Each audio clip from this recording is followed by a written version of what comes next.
Imagine this.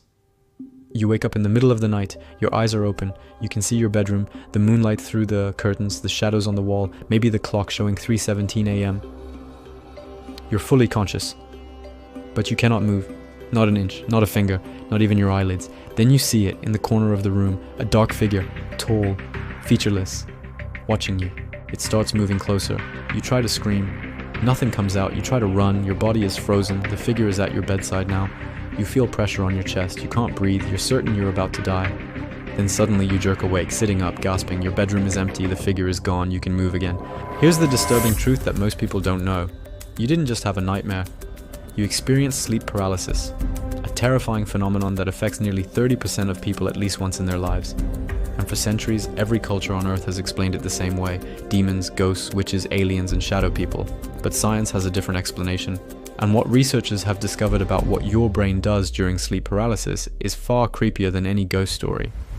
Before we dive into the terrifying science of why your brain freezes your body while your mind stays awake, hit that like button. It helps more psychology lovers find content that actually disturbs them in the best way. And subscribe if you're ready to never look at sleep the same way again. Let's get into it. Chapter 1. What is sleep paralysis? The frozen hell between wakefulness and sleep. Have you ever woken up and found yourself completely unable to move? Not just groggy, not just heavy-limbed, but genuinely frozen, like someone pressed a pause button on your body while leaving your mind wide awake. If you have, you're not alone. Nearly 30% of people will experience sleep paralysis at least once in their lives. For about 8% of the population, it happens regularly.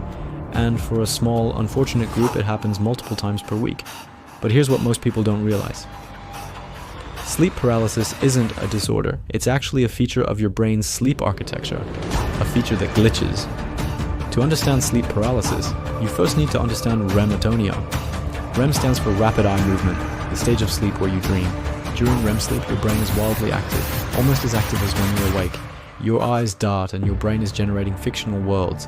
Now imagine if your body could move during those dreams. You'd punch, kick, or run. That would be dangerous. You could hurt yourself or others. So your brain has a built-in safety mechanism. During REM sleep, your brainstem sends signals that essentially paralyze your body. It blocks the motor neurons that control your voluntary muscles. Your arms, legs, torso, even your face, all frozen.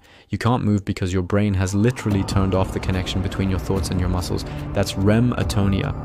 And it's completely normal. It happens to you every single night. So if REM atonia is normal, where does sleep paralysis come in? Sleep paralysis happens when the timing goes wrong. Specifically, it happens when your mind wakes up before your body does. Your conscious awareness returns. Your eyes can open. You can see your room. You're fully alert. But the REM atonia is still active. Your brain hasn't yet sent the signal to reconnect your voluntary muscles. You are awake, and you are paralyzed. Think about how terrifying that would feel. You're conscious, you're aware of your surroundings, but you cannot move, not a finger, not a toe, not even your eyelids if they've already closed. Some people describe it as being buried alive in their own body. Others compare it to being trapped inside a statue. The experience typically lasts anywhere from a few seconds to several minutes. But here's the cruel trick your brain plays on you. During sleep paralysis, your perception of time distorts dramatically. A 30-second episode can feel like 30 minutes. Every second stretches out, your panic amplifies, your heart races, but you can't even take a deep breath to calm yourself because your chest muscles are still frozen.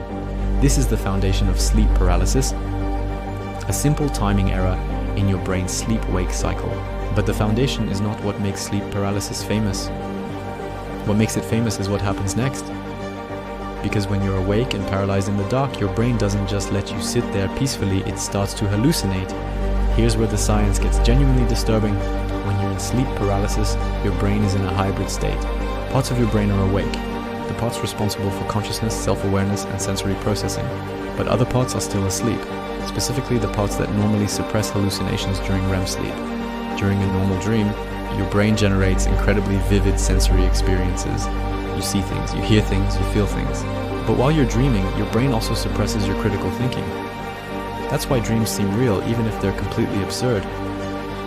During sleep paralysis, the hallucination-generating parts of your brain are still active, but your critical thinking is awake. So you're fully conscious and your brain is projecting dream-like hallucinations directly onto your real surroundings. This is called a hypnopompic hallucination, a hallucination that occurs during the transition from sleep to wakefulness. And these hallucinations are not vague or fuzzy. For most people, the hallucinations are hyper-realistic, more vivid than dreams, often more vivid than reality itself. You see things that aren't there. You hear footsteps, whispers, or screams. You feel pressure, pain, or touch. And because your eyes are open and your surroundings are real, your brain blends the hallucination seamlessly into your actual bedroom. That shadow in the corner? Your brain created it. That figure standing at the foot of your bed? Not real. That hand pressing on your chest? Entirely in your mind. But knowing it's a hallucination doesn't make it less terrifying, because during sleep paralysis, your brain's fear circuits are running at maximum capacity. Let me give you the most important scientific finding about sleep paralysis hallucinations. Researchers have identified 3 distinct types of hallucinations that occur during sleep paralysis, and nearly every culture, every time period, and every person who experiences it reports some combination of these 3. First, the intruder hallucination. You sense a presence in the room with you, someone or something that shouldn't be there. You might see a shadowy figure, a dark silhouette, or a clearly defined human-like form. Sometimes it's standing in the corner, sometimes it's walking towards you, sometimes it's sitting on your chest. Second, the chest pressure hallucination. You feel an intense weight on your torso, like someone or something is sitting on you, pressing down. You struggle to breathe.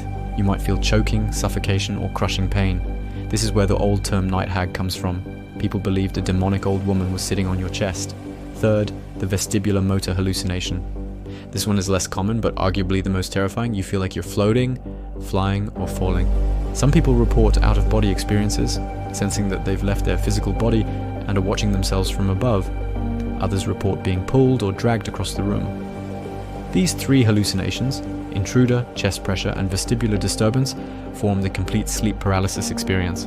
And here's what makes it scientifically fascinating. These same 3 hallucinations appear in almost every culture and historical period. The details change based on what you believe in, but the core experience is identical.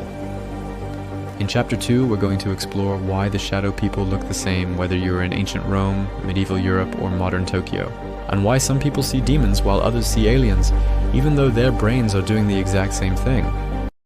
Chapter 2. The Shadow People. Why every culture sees the same demons. Here's a question that has puzzled neuroscientists for decades. If sleep paralysis hallucinations are just random firings of a dreaming brain, why do people everywhere, regardless of culture, religion, or education, see the same things? Why does a medieval peasant in France, a Buddhist monk in Tibet, and a college student in Ohio all describe a dark figure standing in the corner? Why do they all feel pressure on their chest? Why do they all sense an evil presence? The answer is both fascinating and deeply disturbing. Your brain doesn't have infinite creativity when it comes to terror. When your fear circuits activate during sleep paralysis, your brain defaults to a small set of preloaded hallucinations. These are patterns that are hardwired into the human nervous system. Let me walk you through the most common hallucination: the shadow figure.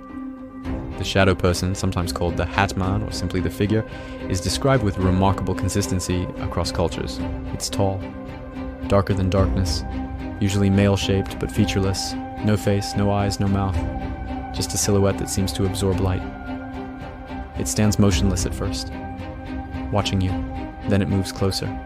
Sometimes it walks, sometimes it glides, sometimes it just appears closer without any apparent movement. And every time the feeling is the same, pure primal dread. Now here's the disturbing psychological truth. Your brain is actually designed to see faces and figures in random patterns. It's called pareidolia. During sleep paralysis, your brain is actively searching for threats, and when it can't find a real one, it creates one. The shadow figure isn't a demon. It's not a ghost. It's not an alien. It's your own brain projecting the most basic threat template. Let me give you the second most common hallucination, the one that gave sleep paralysis its most famous name: the night hag. Across medieval Europe, people believed an old woman would sneak into bedrooms at night, sit on sleepers' chests, and suffocate them. The name for this demon varied: incubus for a male demon, succubus for a female, but the experience was identical to modern sleep paralysis. During REM atonia, your breathing shifts to a more shallow pattern, your chest muscles are paralyzed. When you wake up, your conscious mind registers that you're not breathing normally. Your brain interprets this as suffocation. Simultaneously, your amygdala goes into overdrive. Desperate to explain why you can't breathe, your brain creates a cause. Something is sitting on your chest. The hallucination fills in the details. Sometimes it's an old woman, sometimes a shadow creature, but the core sensation, pressure, suffocation, helplessness, is the same for everyone. Now let me tell you about the third hallucination, the one that has fueled every alien abduction story you've ever heard. The vestibular motor hallucination includes full body sensations of movement. floating, flying, falling, being pulled out of your body. In the 1970s and 80s, researchers noticed something strange. Alien abduction reports were almost identical to centuries-old descriptions of demonic visitation. The only difference was the cultural packaging. Demons became aliens, the hag became a grey. The human brain doesn't know what to call these sensations, so it uses whatever cultural vocabulary is available. Researchers have collected accounts from dozens of cultures, from Newfoundland to Nigeria, from Brazil to Bangladesh. And while the details vary, the structure of the experience is identical everywhere. Phase 1, you wake up paralyzed. Phase 2, you sense a presence. Phase 3, you see a figure. Phase 4, you feel pressure or movement. Phase 5, you wake fully, terrified. In Cambodia, it's a dead relative. In Egypt, a jinn. In Brazil, a crone named Pisadera. In Japan, Kanashibari. But the figure is almost always malevolent. Your brain doesn't generate friendly visitors during sleep paralysis, it generates threats. Your brain isn't creative, it's efficient, so it reuses the same templates over and over. Everything else is just local set dressing. In Chapter 3, we're going to open up the brain and look at the exact neural circuits responsible for each hallucination. Chapter 3, the neuroscience of terror. What's actually happening in your brain? Let me show you exactly where the horror lives inside your skull. You have a small region in your brain called the temporoparietal junction, or TPJ. It's located where your temporal lobe meets your parietal lobe. This tiny piece of neural real estate tracks where your body ends and the world begins. When the TPJ malfunctions during sleep paralysis, reality falls apart. Receiving mixed signals, it creates a second you, a phantom double. This is the neural basis of the out-of-body experience. You feel like you're floating because your brain has split your sense of self from your physical location. Desperate to make sense of the contradiction, your brain labels this presence as external and threatening. You're not being visited by a demon, you're being haunted by a glitch in your own self-awareness. Next is the amygdala, your brain's fear detector. During sleep paralysis, it goes absolutely haywire.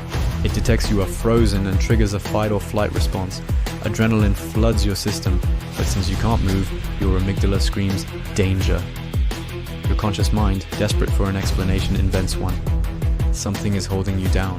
The fear is real, but the cause is invented by a brain in overdrive. Then there's the visual cortex. During REM sleep, it's highly active, meaning you literally see your dreams. In sleep paralysis, your eyes are open, so your brain blends real visual input with dream hallucinations. This is reality monitoring failure. Your brain tags these internally generated images as real. So when a shadow figure appears, you don't just imagine it, you see it standing in your real room. Finally, let's map the exact sequence. First, REM atonia paralyzes you. Second, something disrupts your sleep and you begin to wake. Third, your visual cortex wakes first, blending hallucinations into your room. Fourth, your amygdala wakes, triggering terror because you're immobile. Fifth, your TPJ malfunctions, creating sensations of floating or an intruder. Sixth, your rational prefrontal cortex is the last to wake. By then, the terror is already in full swing. The entire sequence takes less than 30 seconds, but time dilates under stress. Your brain isn't broken, it's just out of sync. But when you're watching a shadow figure walk toward your bed, mechanism doesn't matter, only survival does. In Chapter 4, we're going to trace this experience through human history, from cave paintings to modern alien abductions. Chapter 4, Sleep Paralysis. Through history, demons, witches, and aliens. Let me take you back to the year 1660. A young woman in rural England wakes up paralyzed. A small, wrinkled old woman sits on her chest, grinning. The woman can't breathe. She can't scream. She can't push the figure off. After what feels like hours, she jerks awake. Her room is empty. She tells her neighbors. They already know what this means. The old woman who lives in the woods, she's a witch, and she's been visiting bedrooms at night, suffocating good Christians in their sleep. Within weeks, the young woman's accusation spreads. The old woman is arrested, tried, and hanged. This scene played out thousands of times across Europe and colonial America between 1400 and 1750. The victims of sleep paralysis became the accusers, and the people they accused became the executed. The night hag wasn't just a hallucination. For centuries, it was a death sentence. Sleep paralysis didn't cause the witch hunts, but it fueled them, and thousands of innocent people died because of a glitch in other people's brains. Let me show you how different cultures explained the same experience before modern neuroscience. In ancient Rome, it was the incubus, a male demon who visited women against their will. In ancient Greece, physician Galen described Ephialtes, named after a demon who sat on people's chests. In Scandinavia, it was called a mare, a spirit that gave nightmares. This is where the word nightmare actually comes from. In China, it's guiya, ghost pressing on body. In Newfoundland, it's still the old hag. Every culture, every century, the same core experience, but always something malevolent from the outside. Now let me jump to the 20th century. Something strange happened to sleep paralysis. It changed its clothes. In 1961, Barney and Betty Hill reported being abducted by aliens. Every single element of their story matches the sleep paralysis symptom profile exactly. Waking up paralyzed, seeing small figures, and floating. By the 1990s, alien abduction stories had become a full-blown cultural epidemic. What were these people actually experiencing? Sleep paralysis with cultural priming. In the Middle Ages, your priest told you it was a demon, so you saw a demon. Today, the cultural vocabulary is aliens, so your brain generates aliens. The experience hasn't changed. The explanation has. Here's the truth. Sleep paralysis and its terror are real, but the ghosts, the witches, and the aliens are interpretations. Stories your brain tells itself to make sense of a terrifying sensory experience. When judges or researchers validate those interpretations, they can cause enormous harm. Not because they're evil, but because they don't understand the brain glitch they're witnessing. In Chapter 5, we're going to answer the question everyone wants answered. How do you make it stop? Chapter 5. Can you escape it? Prevention, coping, and the terrifying upside. Let me start this final chapter with the question I know you've been asking since the beginning. If you experience sleep paralysis, or if you're terrified of experiencing it, what can you actually do about it? The good news is that for most people, sleep paralysis is preventable. The better news is that even when it happens, you can learn to break out of it. And the most surprising news, some people have learned to turn sleep paralysis into something else entirely, something not terrifying at all. Let me start with prevention. Sleep paralysis doesn't happen randomly, it has triggers. First, sleep deprivation is the single biggest trigger. Your brain needs proper sleep cycles to transition smoothly. Second, irregular sleep schedules. Your brain craves routine. Third, sleeping on your back dramatically increases your risk. Side sleeping is far safer. Fourth, stress and anxiety. A stressed amygdala is more likely to overreact. And fifth, substance use. Alcohol and certain medications disrupt your sleep architecture. Now let me give you the most practical information. What do you do when you're actually in an episode? The worst thing you can do is panic. First, remember that you are not in danger. Sleep paralysis cannot hurt you. The figure isn't real. The pressure is a hallucination. Second, focus on small movements. You can't move your arms, but you can wiggle a finger or a toe. This sends a signal to your brain to break the atonia. Third, control your breathing. Focus on slow, steady breaths to calm your amygdala. Fourth, don't fight the hallucination. Remind yourself that this is just a glitch and will end soon. Now for the fascinating part. For some, sleep paralysis is a doorway. The lucid dreaming community knows that if you stay calm, you can enter a lucid dream directly. You can fly, explore, and turn a nightmare into an adventure. This is documented neuroscience. You can shift the balance from fear to dream awareness. Millions of people wake up frozen every single night. You are not broken, you are not haunted, you are having a temporary brain glitch, a timing error in the software of human consciousness. The shadow figures aren't real, but your courage in facing them, that's as real as anything in this world.